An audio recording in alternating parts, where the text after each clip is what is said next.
इस राज्य में सबसे बड़ी बेईमानी हो गई है। इस राज्य की जनता बेईमान नहीं है, नतीजे कबूल नहीं है। मैं मानता हूं जनता को भी नतीजे कबूल नहीं है, जनता को भी ये जनता का निर्णय नहीं हो सकता है। मैं बार बार बोल रहा हूं और मुझे बार बार आप वही सवाल पूछ रहे हैं। भारतीय जनता पार्टी को 125 सीटें मिलती है, क्या संभव है?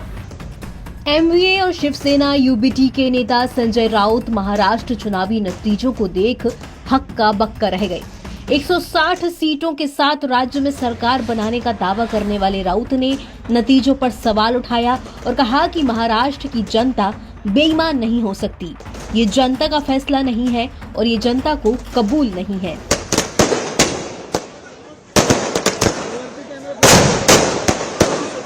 उस वक्त भी हमने कहा था मोदी जी हार गए हैं, लेकिन चाहे महाराष्ट्र हो चाहे और स्टेट में गड़बड़ की है। महाराष्ट्र के नतीजे भी उससे ज्यादा आने वाले थे अच्छे। हमारी 4 या 5 सीटें लोगों ने चोरी की है, मैं आपको बता रहा हूं। पर राउत साहब, अब दिख रहा है कि महाराष्ट्र के विधानसभा में विपक्ष के लिए भी कुछ विपक्ष यही लोकसभा के 2 चुनाव में 2014-2019 ने मोदी और शाह ने यही किया था कि विपक्ष का नेता कांग्रेस को नहीं मिलना चाहिए।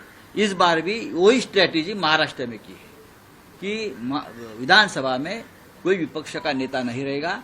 ये हमेशा बीजेपी की स्ट्रेटेजी रहती। लेकिन आप कह रहे हैं कि कुछ गड़बड़ है। गड़बड़ तो है। गड़बड़ क्या है? मतलब अभी ईवीएम में गड़बड़ है या अरे भाई ठहरो, फंडिंग हुआ है, पूरे नतीजे आने तो हम बाद में बात करेंगे ना, क्यों नहीं करेंगे? पैसा तो ऐसा है कि हर चुनाव क्षेत्र में नोटों की मशीन लगाई थी।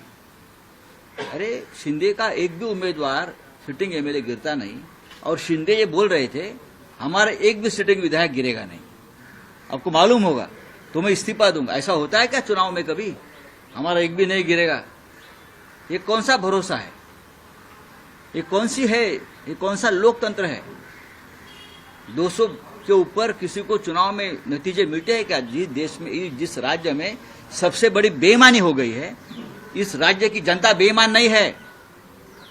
ये नतीजे ऐसे दिए आपने कि आपने राज्य को, जनता को बेईमान ठहराया है। नहीं राउत साहब, इस राज्य की जनता बेईमान नहीं है। जो नतीजे आ रहे हैं वो महाविकास आघाड़ी को कबूल है नहीं। तो आगे की क्या भूमिका रहेगी महाविकास? नतीजे कबूल नहीं है। मैं मानता हूं जनता को भी नतीजे कबूल नहीं है।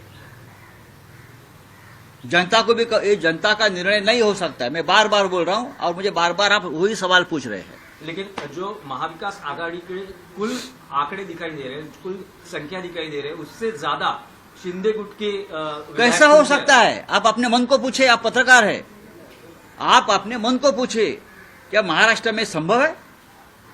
आप अपने मन को पूछे कि महाराष्ट्र में शिंदे को 60 सीटें मिलती है, संभव है क्या? ये अजीत पवार को 40 सीटें मिलती है, क्या ये संभव है? भारतीय जनता पार्टी को 125 सीटें मिलती है, क्या संभव है?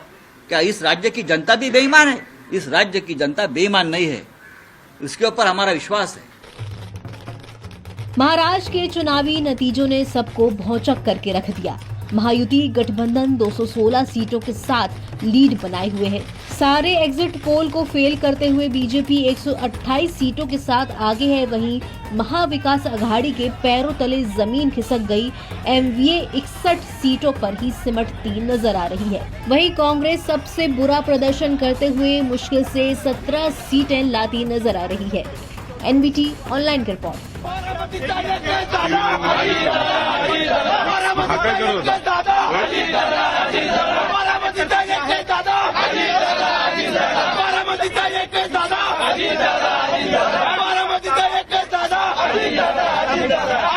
तुम आगे बढ़ो।